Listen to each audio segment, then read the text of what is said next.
اور آپ دیکھ لیجئے کہ اس وقت کس غیر محسوس انداز میں ہماری نئی نسل، یہ تو اللہ کا شکر ہے کہ ہمارا خاندانی نظام بہت مضبوط ہے، اس پر اللہ کا شکر ادا کرنا چاہیے۔ ہم بہت ساری چیزیں گھر سے سیکھ لیتے ہیں، ہماری مائیں، ہمارے والدین، ہمارے بڑے بزرگ، وہ بہت ساری چیزیں ہمارے اندر ڈال دیتے ہیں پہلے دن سے۔ اس کا نتیجہ یہ ہے کہ ہماری آنے والی نسلیں اس کے فیوز و برکات سے پوری طرح فیضیاب ہو رہی ہیں، لیکن جو عالمی سطح پر اسلام کے خلاف سازشیں ہیں وہ کیا ہیں؟ وہ بھی اثرات دکھا رہی ہیں، اور اس کی بھی پوری پلاننگ ہے کہ مسلمان ان کی اصطلاحات کو غلط معنی پہنا دیے جائیں، ان کے قابل عزت جو طبقات ہیں ان کو لوگوں کی نظروں میں گرا دیا جائے، ان کی سوچ اور فکر کے زاویے تبدیل کر دیے جائیں۔ یہ آج نہیں، آپ دیکھ لیں برے صغیر کے اندر 1857 کے اندر 1857 ملا اور مولوی اور مولانا کتنا بڑا لفظ ہے اور کتنا قابل احترام رہا ہے ہماری تاریخ کے اندر۔ 1857 میں صرف 33,000 علماء کو پھانسی دی گئی۔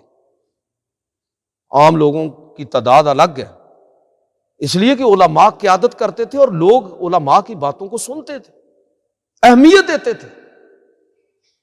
تو مولوی کو کس طرح بے توقیر کیا ہے، برے صغیر کی بات میں کر رہا ہوں کہ آپ اپنا اردو ادب دیکھ لیں تو آپ کو ایک دور میں یہ نظر آئے گا کہ مولوی کا لفظ کتنا قابل احترام ہے، اور پھر آہستہ آہستہ اس کو کس طرح بے توقیر کیا گیا کہ میری طرح کا یہاں بیٹھنے والا شخص بھی یہ پسند نہیں کرتا کہ مجھے کوئی مولوی کہے، اس لیے کہ مولوی کے لفظ کی عزت ہی ختم ہو گئی۔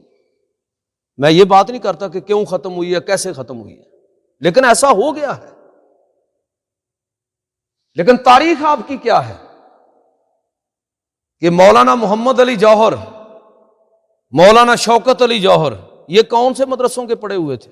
مولانا محمد علی جوہر کے بارے میں تو آتا ہے کہ اتنی زبردست شستہ انگریزی لکھتے تھے، کامریڈ ان کا اخبار، کہ انگریز اپنے بچوں کو ان کی لکھی ہوئی انگریزی پڑھاتے تھے۔ انگریزی زبان و ادب کا اتنا بڑا شخص مولانا لکھتا ہے۔ آپ کے ادھر وزیر آباد میں مولانا ظفر علی خان، یہ کون سے مولانا تھے؟ بابا اردو مولوی عبدالحق علی ھذا القیاس۔ کہنے کا مطلب یہ ہے کہ مولانا الطاف حسین حالی ہو یا اس طرح کے اور بہت سارے لوگ اپنے نام کے ساتھ مولانا اور مولوی کا لفظ لکھنا یہ بہت بڑا اعزاز سمجھتے تھے، بہت بڑی عزت سمجھتے تھے، لیکن اس لفظ کو کس طرح بے توقیر کیا گیا۔ آپ کا اردو ادب جو اس وقت ہم اپنے بچوں کو پڑھا رہے ہیں اس کے اندر آپ دیکھیں تو آپ کو ایک نہیں 20 مثالیں ایسی نظر آ جائیں گی کہ ہماری اصطلاحات ہوں یا صوفی اور ملا کا طبقہ ہو یا وہ تمام طبقات جن کی اس امت کے اندر اس طرح عزت تھی کہ وہ اسلام کے شاعر کہلاتے تھے،